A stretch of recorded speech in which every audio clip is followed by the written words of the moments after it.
छावा की चमक में बॉलीवुड डूबा हुआ है। बताया जा रहा है कि इस फिल्म ने वर्ल्ड वाइड 500 करोड़ से ज्यादा का कलेक्शन कर लिया है।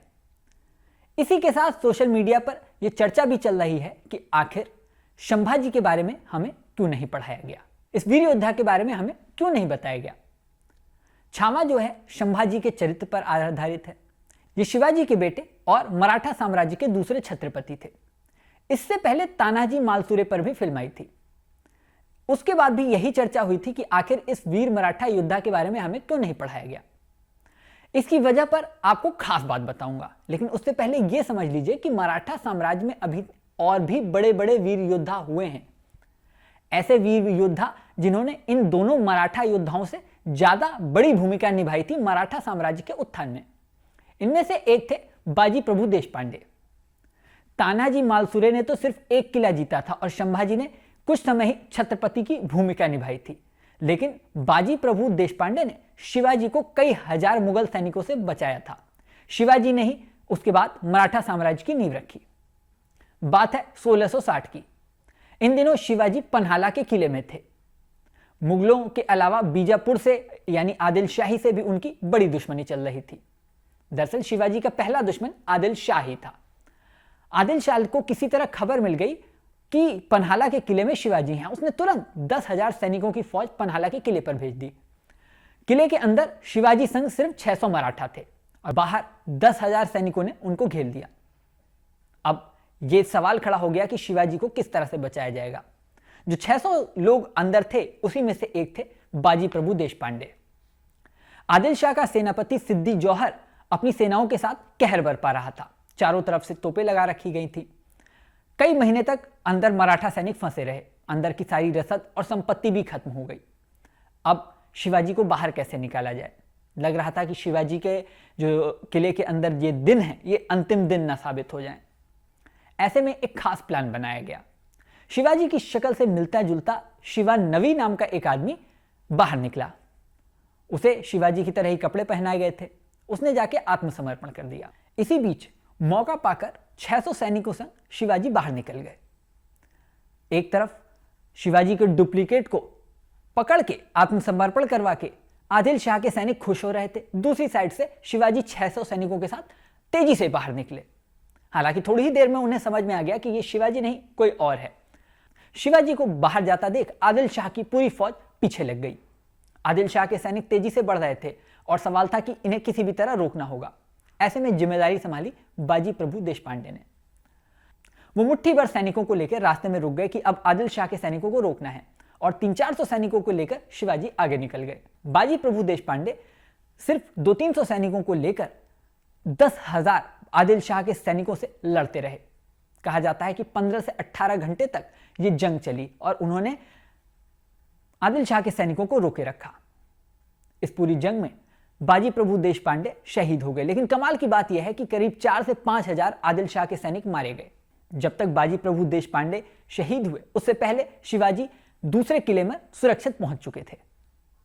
इस तरह बाजी प्रभु देशपांडे ने अपनी जान तो गंवा दी, लेकिन वीर मराठा योद्धा, वीर मराठा साम्राज्य, हिंदू हृदय सम्राट शिवाजी की जान बचा ली। अगर वो उस दिन शिवाजी की जान ना बचाते तो ये मराठा साम्राज्य जिसे हम याद कर रहे हैं वो शायद कभी स्थापित ही ना हो पाता। बाजी प्रभु देशपांडे के नाम पे ही उस जगह का नाम पावन खिंड भी रख दिया गया है, जहां पर उन्होंने शहीदी दी थी, यानी वो वीर गति को प्राप्त हुए थे। इसके अलावा एक और मराठा वीर योद्धा थे संताजी घोरपड़े। 1645 में उनका जन्म हुआ। वो वीर मराठे सरदारों में से एक थे।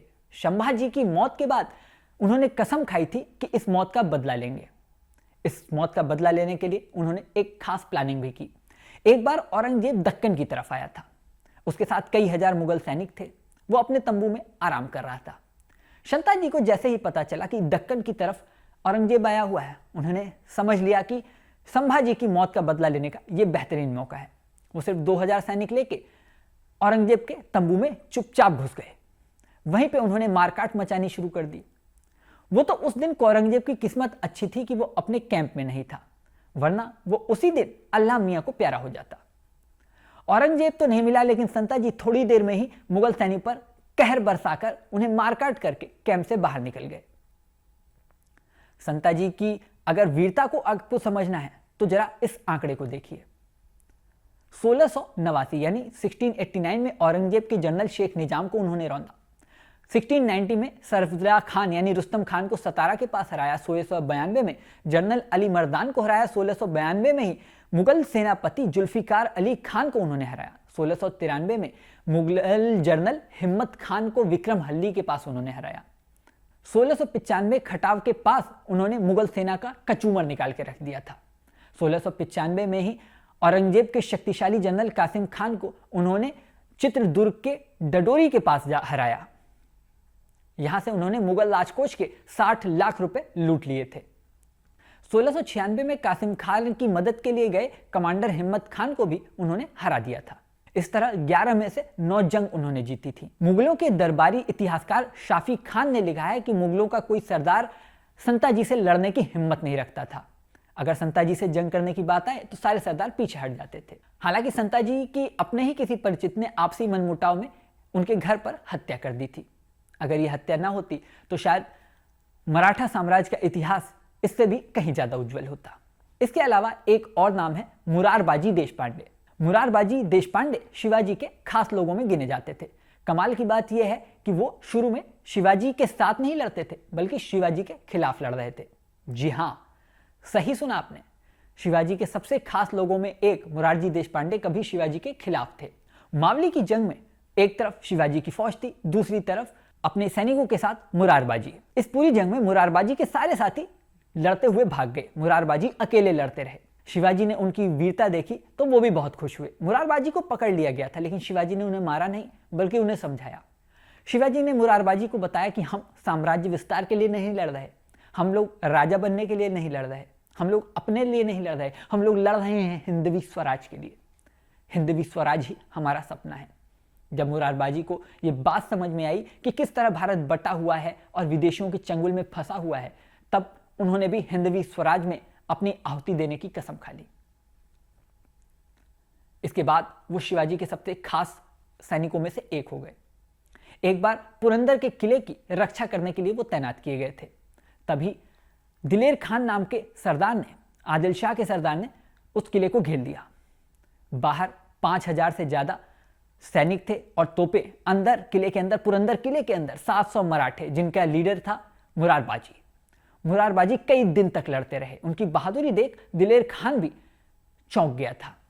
सिर्फ 700 सैनिकों के साथ वो 5000 सैनिकों से और तोपों से भिड़ रहे थे। यहां तक कि तोपों ने उनके कई दरवाजों को, उनके किले की दीवारों को उड़ा दिया था, लेकिन मुरारबाजी डर नहीं रहे थे। दिलेर खान ने भी उन्हें ऑफर किया कि तुम हमारी साइड आ जाओ, हम तुम्हें अच्छा खासा नाम, शोहरत, सोना चांदी से तौल देंगे, सब कुछ देंगे, बड़ा पद देंगे। लेकिन मुरारबाजी ने साफ कह दिया कि मैं अपने लिए नहीं लड़ रहा हूं, मैं लड़ रहा हूं हिंदवी स्वराज का सपना पूरा करने के लिए।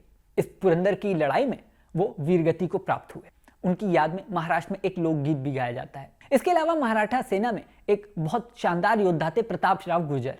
इनका असली नाम कड़ोजी गुर्जर था। इनकी वीरता को समझना है तो सबसे खास बात समझ लीजिए। पहले जब मुगल सैनिक हारते थे तो वो कहते थे कि मराठा सैनिक छिपकर लड़ते हैं, छापा मार युद्ध करते हैं और पहाड़ी इलाके हैं। दरअसल महाराष्ट्र और एमपी के पश्चिमी इलाकों में पठार पहाड़ थे जो कि मराठाओं के लिए वो लोकल थे, तो लड़ना आसान था। इसी बात का बहाना मुगल सैनिक हर बार बनाते थे। लेकिन 1672 में प्रतापराव गुर्जर ने मुगलों का यह भ्रम भी तोड़ दिया।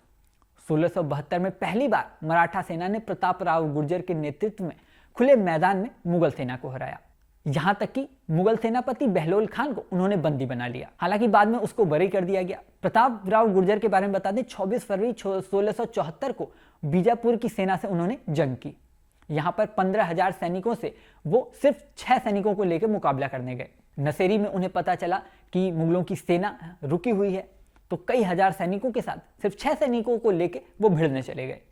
नसेरी के कोल्हापुर इलाके में उनकी वीरगति हुई। यहाँ पर उनकी याद में आज एक स्मारक भी बना हुआ है। ये स्मारक की बातें मैं आपको इसलिए बता रहा हूँ ताकि ये न लगे कि इन्हें बिल्कुल भुला दिया गया है। नहीं, सरकार ने इनकी याद में स्मारक भी बनवाए हुए हैं जिसपे पूरा डिस्क्रिप्शन है कि ये वीर योद्धा किस तरह से लड़ते हुए कब कब शहीद हुए और इन्होंने क्या क्या बलिदान दिए।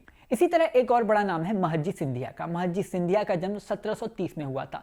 सिर्फ 10 से 12 साल की उम्र में अपने पिता के साथ ये लड़ाई पे जाने लगे थे। हैदराबाद के निजाम के खिलाफ इन्होंने जंग में भाग लिया था। यही नहीं, 1755 में इन्होंने मुगलों से मथुरा जीत लिया था। इसके अलावा 1758 में इन्होंने मथुरा में ही संस्कृत अध्ययन केंद्र की स्थापना की थी। मथुरा में कई मंदिरों का पुनर्निर्माण इन्होंने करवाया।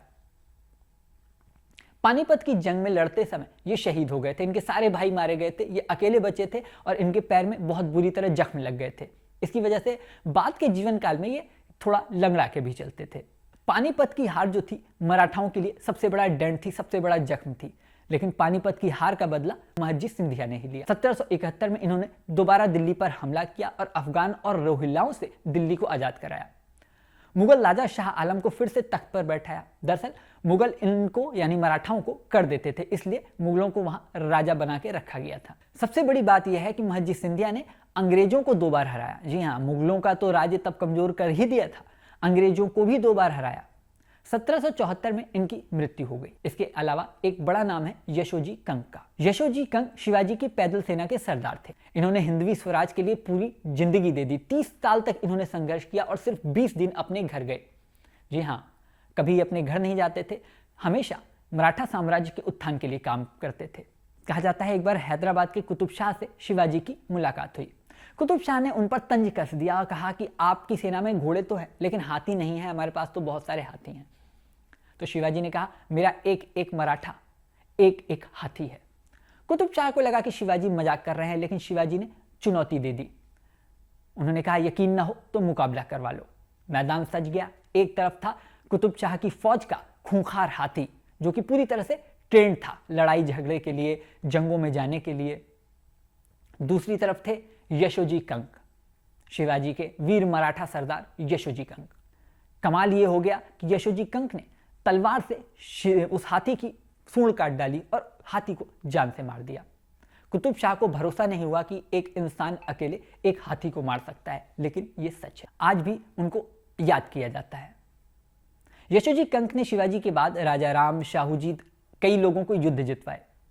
कमाल की बात है कि ये लिस्ट यही खत्म नहीं होती है दोस्तों, बल्कि ये तो लिस्ट की शुरुआत है।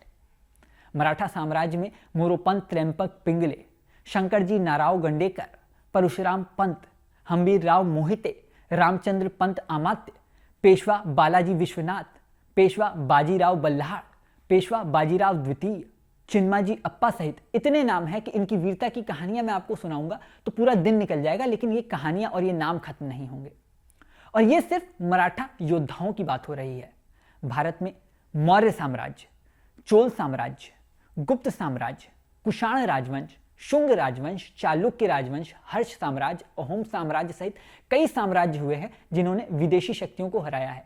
मराठाओं ने तो यहाँ पर जो राज कर रहे मुगल थे उनको हराया था, लेकिन इन साम्राज्यों ने कई विदेशी शक्तियों को हरा दिया और भारत में घुसने ही नहीं दिया।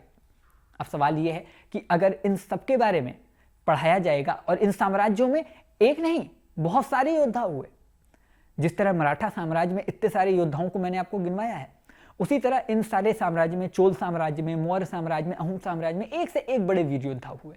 एक एक योद्धा की गाथा कई कई पेज की है। अब ये सब कुछ अगर पढ़ाया जाएगा तो हमारा हिस्ट्री का सिलेबस कितना बड़ा हो जाएगा, हिस्ट्री का सिलेबस कितना लेंदी हो जाएगा। क्या इसे पढ़ पाना संभव होगा? बच्चों के लिए क्या मुश्किल नहीं खड़ी हो जाएगी? हालांकि ये बात सही है कि बच्चों को इतिहास पढ़ाना भी जरूरी है, लेकिन आज हम स्किल डेवलपमेंट की बात कर रहे हैं। आज जितने भी एजुकेशन एक्सपर्ट हैं ये बात कर रहे हैं कि बच्चों के सिर से किताबों का बोझ कम हो और स्किल डेवलपमेंट वाले प्रोग्राम ज़्यादा कंसीडर किए जाएं, ज़्यादा इनबिल्ड किए जाए हमारे एजुकेशन सिस्टम में। हमारी मोदी सरकार इस पर काम भी कर रही है कि स्किल डेवलपमेंट वाले प्रोग्राम, इस तरह की एजुकेशन को बढ़ावा दिया जाए और किताबों का जो बोझ है, कंटेंट का जो बोझ है वो कम किया जाए। ऐसी स्थिति में अगर हम हिस्ट्री के सिलेबस को इतना ज़्यादा बढ़ा देंगे तो बच्चे कैसे पढ़ पाएंगे? लेकिन ये बात भी जायज़ है कि इन योद्धाओं के बारे में, इस महान साम्राज्य के बारे में बच्चों को पता होना चाहिए। हालांकि एनसीईआरटी में भी इन साम्राज्यों के बारे में कुछ कुछ चीज़ें पढ़ाई जाती हैं, लेकिन बहुत ब्रीफ में। किसी योद्धा का नाम बहुत ज़्यादा नहीं पढ़ाया जाता। तो ऐसे में क्या समाधान होना चाहिए? आप लोग कमेंट बॉक्स में बताइए कि आपके हिसाब से क्या होना चाहिए। क्या जितना भी सिलेबस बढ़ जाए लेकिन इन योद्धाओं के बारे में पढ़ाया जाए, या फिर नहीं, इसके लिए कोई और तरीका निकालना चाहिए? इसकी जिम्मेदारी हम माता पिताओं को लेनी चाहिए और बच्चों को खुद अपनी तरफ से इनिशिएटिव लेके घर में ये कहानियाँ सुनाई जानी चाहिए, बताई जानी चाहिए। क्या लगता है? जो भी आपके दिमाग में समाधान हो जरा कमेंट बॉक्स में बताइएगा। बाकी वीडियो पसंद आया हो तो लाइक करिए, शेयर करिए, बने रहिए न्यूज़ सैटायर के साथ।